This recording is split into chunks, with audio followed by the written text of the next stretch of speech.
You have worked hard. You've made the necessary sacrifices. You've got that A1c down about where you want it to be. Now what?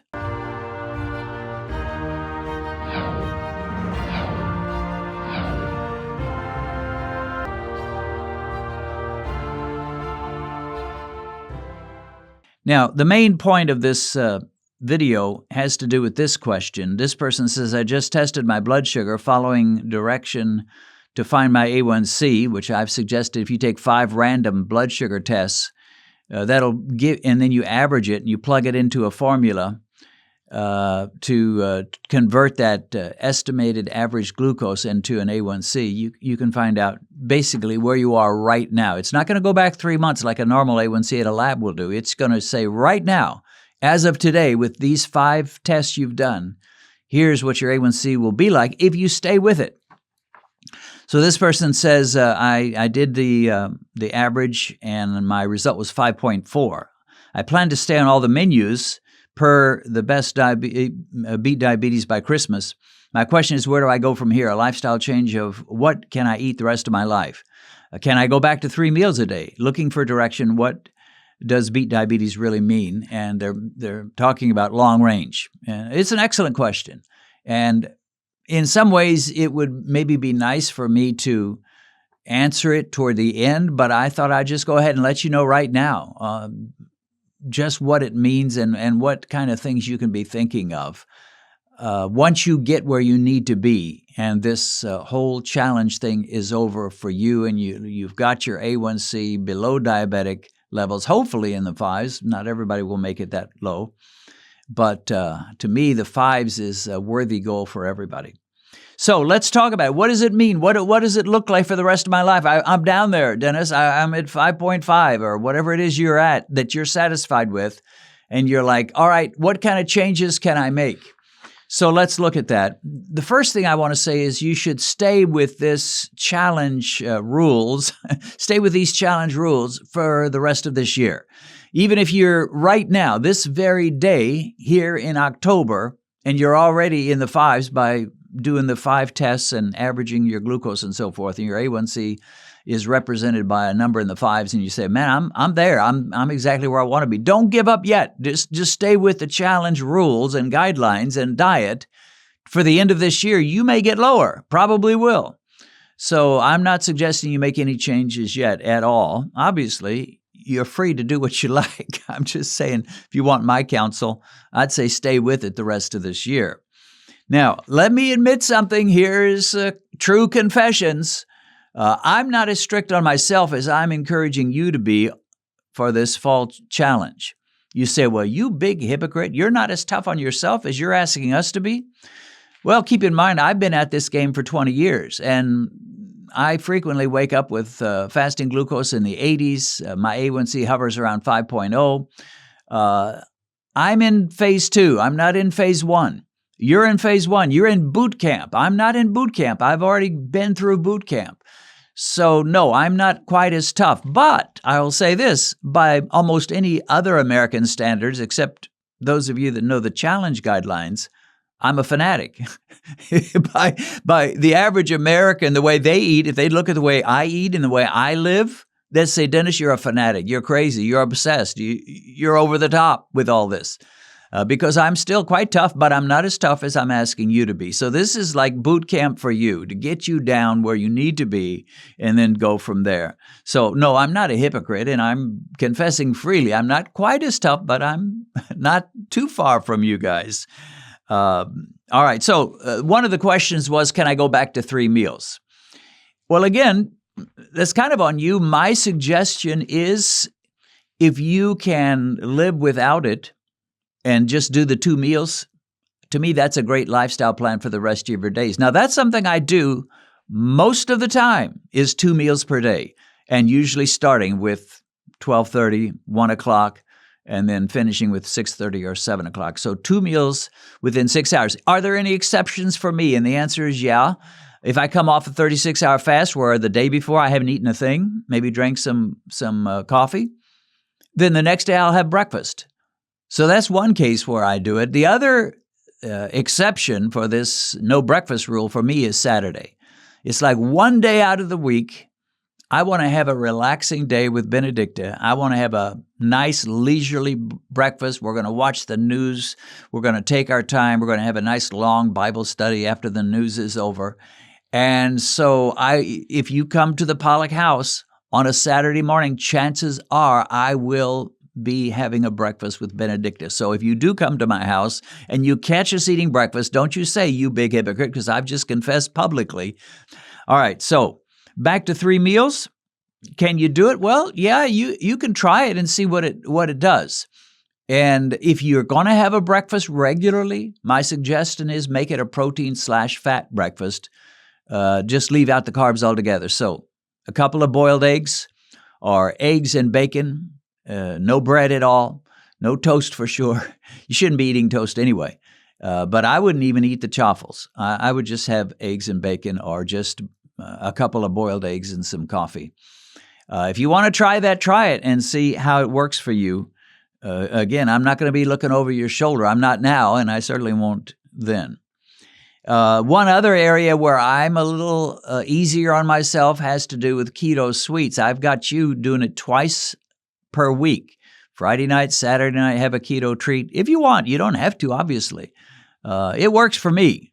Some people say, oh, if you eat these keto desserts, that'll just increase your lust for sugar. It doesn't me. I've been doing it 20 years, and it has not increased my desire to have sugary treats.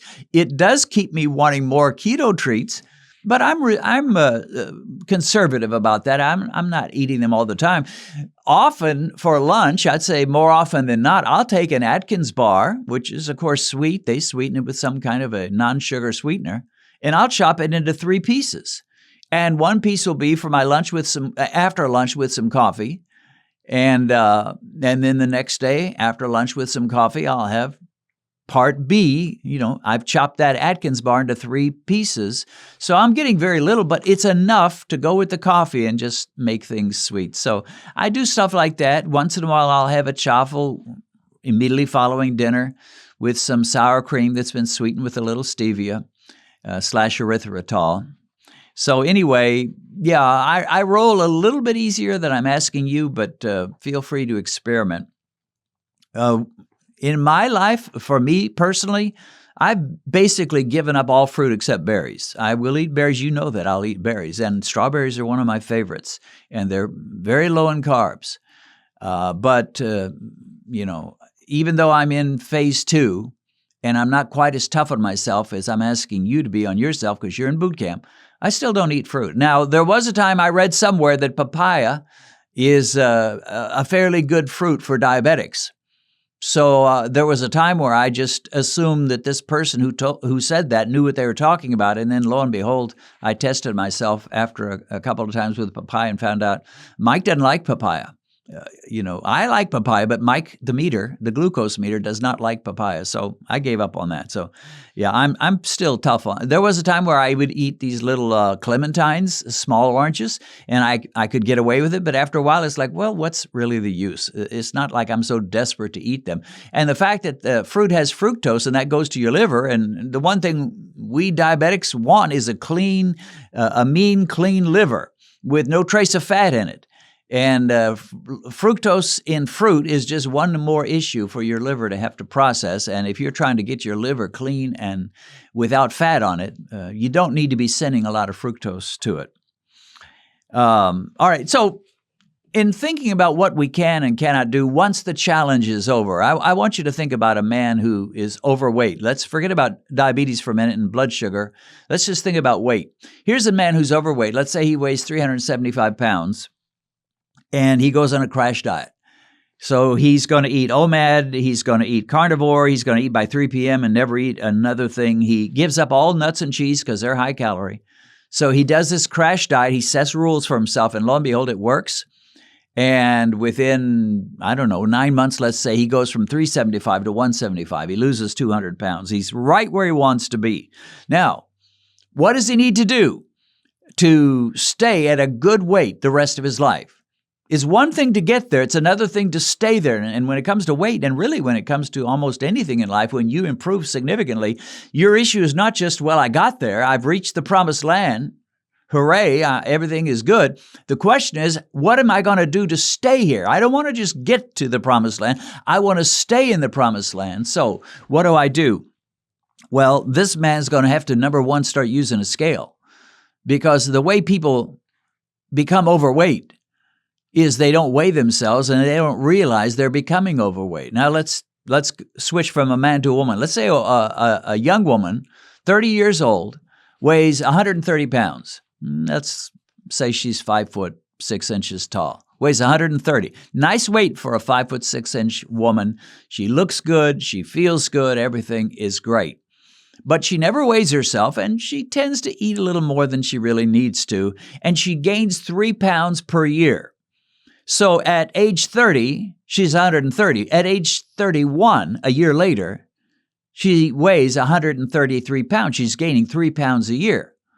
Well, there's very little difference. You're not going to be able to see with the naked eye the difference between this lady a year before at 130 pounds, and now a year later at 133. You're not going to be able to tell. She's not going to be able to tell. And of course, when we're living with ourselves and looking in the mirror all the time, you could gain 20 pounds and hardly know it because you're so used to seeing you in the mirror as you currently look.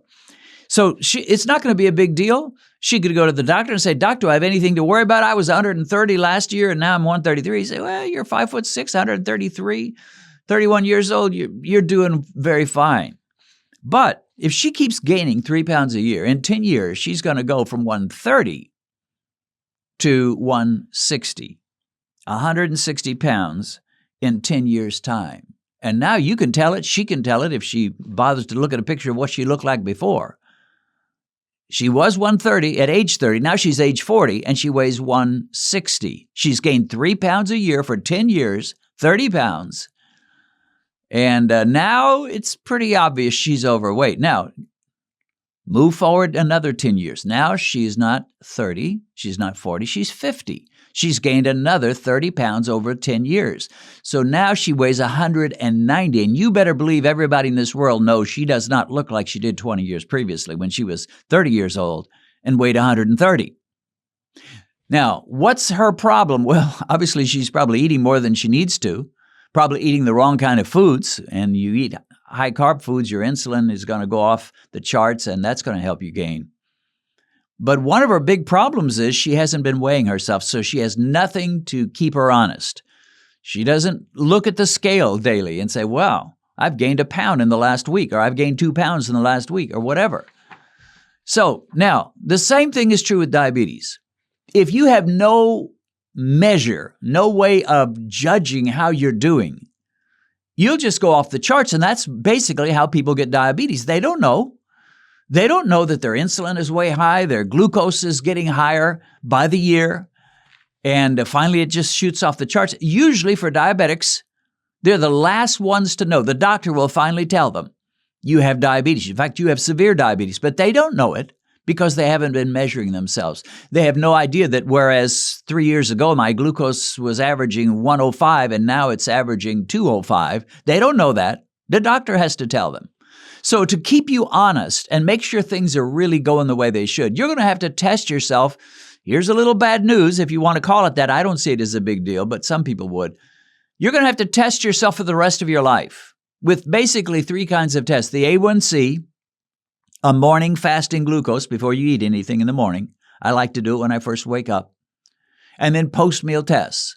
Those will keep you honest. And if you start to see everything is starting to move up, it's time to shift, it's time to change, time to modify, and maybe get back to those 2 meals a day, and maybe get back to not eating the papaya or not eating that bean soup that you've been enjoying.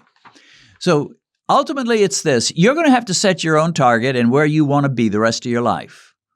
And for me, I may change at some point. For right now, I'm quite happy with around a 5.0 A1c.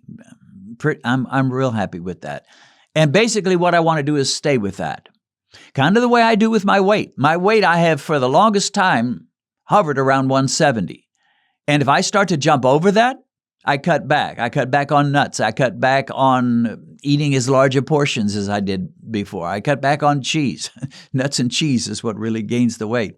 So, But the scale keeps me honest, and Mike, the glucose meter, will keep me honest with my blood sugar.